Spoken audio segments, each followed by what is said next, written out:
Stadio Saraceno di Ravanusa, settima curva del campionato di eccellenza siciliana per il girone A. La Don Carlo Misilmeri rende visita al Canicattì, reduce dalla vittoria esterna sul campo del CUS Palermo nell'ultimo turno sconfitta. Invece in terra favarese per la compagine palermitana 4-3-3, questo è il consueto abito scelto da mister Bonfatti per la propria formazione, che si schiera con Guddu tra i pali, di fronte a lui Di Mercurio, Raimondi, Pettinato e Tedesco, cerniera di centrocampo composta da Garufo, Privitera e Morana, tridente con Iraci, Gueye e Iezzi fanno il loro ingresso in campo le due formazioni agli ordini del signor Colella della sezione di Rimini, coadiuvato da Fiore, Di Messina e Rallo di Marsala.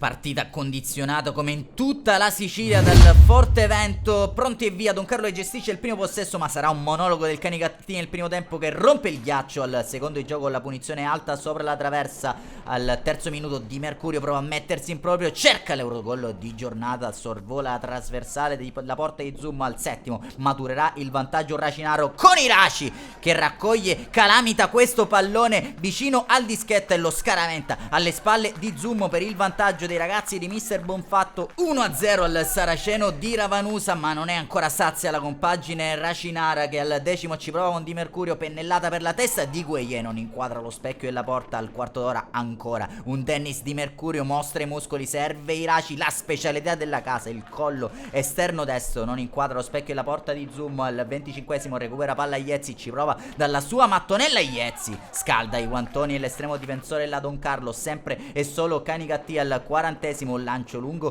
per Gueye, che scappa via, riesce ad arginare l'intervento di un avversario, attendere la corrente Morana che stoppa la sfera, prova a calciare, ennesima soluzione balistica che sorvola la trasversale. 43esimo, palla lunga da Privitera direttamente da fallo laterale, raccolta da Raimondi che ci prova, strozzato il suo destro. Un minuto più tardi ancora locali in avanti, il tentativo, l'ultimo di questa prima frazione di gioco, è da parte di Garufo. Ennesima soluzione dalla distanza che non inquadra lo specchio e la porta. Termina così la prima frazione di gioco, 1-0 in favore della compagine Racinara. Decide qui la rete di Raci, nonostante la gran mole di gioco prodotta. Dovremo attendere il 50esimo per la risposta ospite, con la palla scodellata dentro da Concialdi. Tiscione non riesce successivamente a inquadrare lo specchio della porta. Iraci va via sull'autodestro, palla dentro per Iezzi, da pochi passi non riesce a ribadire alle spalle di Zummo, che nel tentativo di far ripartire l'azione veloce regala il pallone a un avversario. Si tratta di Garufo, prova il destro a giro anche in questa occasione impreciso. Minuto 67, la Don Carlo ci prova con questa conclusione mancina che fa percorrere un brivido lungo la schiena di Gutto. 72esimo, Don Carlo pericolosa, Raimondi in prima battuta e poi ancora la coppia Raimondi-Guddo a salvare